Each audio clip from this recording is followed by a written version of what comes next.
Sir, आप कल से कह रहे थे तो लोग बड़ा उसकी आपकी टिप्पणी को लोग उठा रहे हैं कि तेज आंधी चल रही है, बारिश हो रही है। 3-4 दिनों से 24 हाँ। घंटे नौटंकीबाजों ने, इन सनसनीबाजों के चेलों ने, जिन लोगों ने कहा कि टीवी में पढ़े लिखे लोगों की जरूरत नहीं है, अब उनके चेले संपादक हो गए हैं।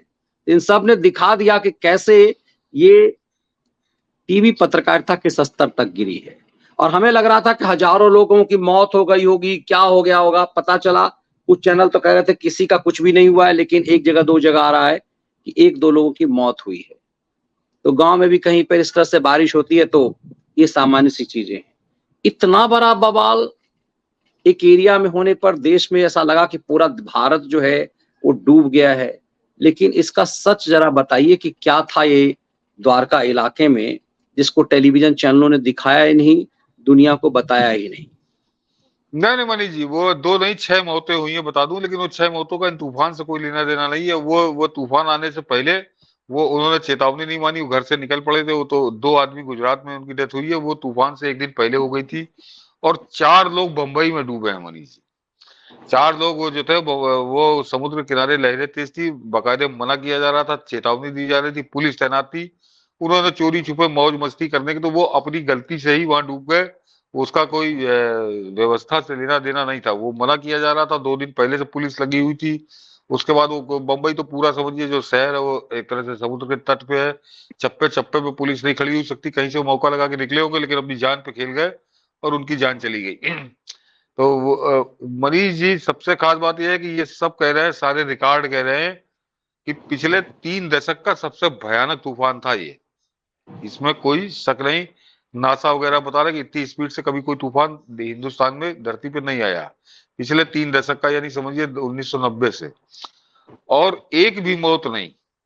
मैंने कहा ना, वो जो 2 मौतें गुजरात में हुई है वो पहले हो गई। वो जो तूफान आने से पहले जो मौसम बदला, पानी बरसा, जैसे आप बता रहे कि बारिश में हो जाता है, वो हुआ है। उसका व्यवस्था से नहीं।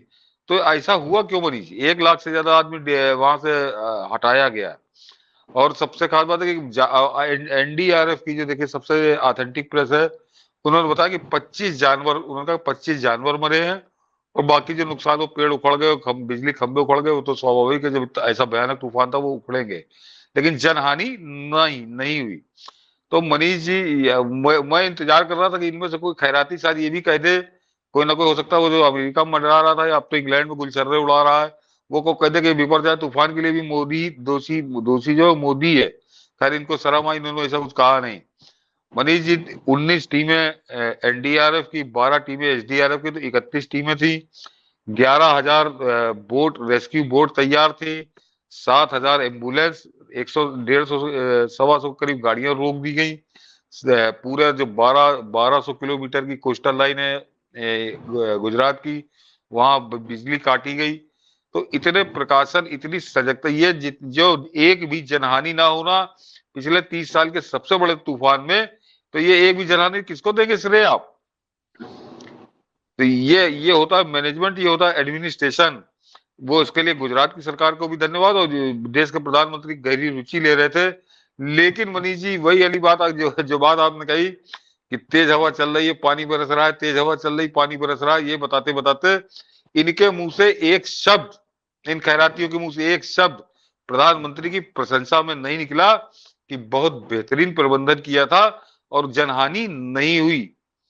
ये सबसे खास बात है कि ये एक तरह से वरदान, ये प्रधानमंत्री अपने आप को सिद्ध कर रहे हैं कि वो क्यों वरदान है हिंदुस्तान के लिए।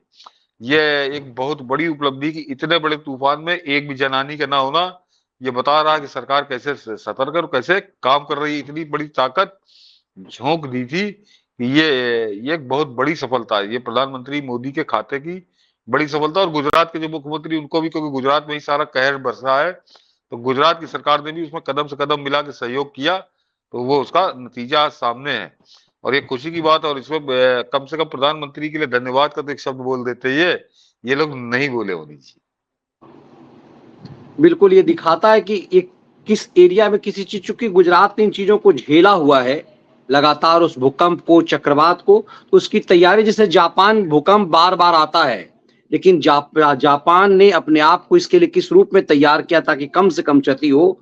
सतीश जी का इशारा उस ओर था कि गुजरात में बहुत बड़ी क्षति हो सकती थी, लेकिन जो योजना सालों तैयार की गई है, उसका परिणाम है कि गुजरात में कुछ भी नहीं हुआ और जो इतना ड्रामा किया गया, उस ड्रामे का में ये चाहते थे कि हंगामा इस देश में एक तरह से अराजक स्थिति आ जाए, उसमें ये पूरी खैराती गैंग जो है वो फुस हो गए।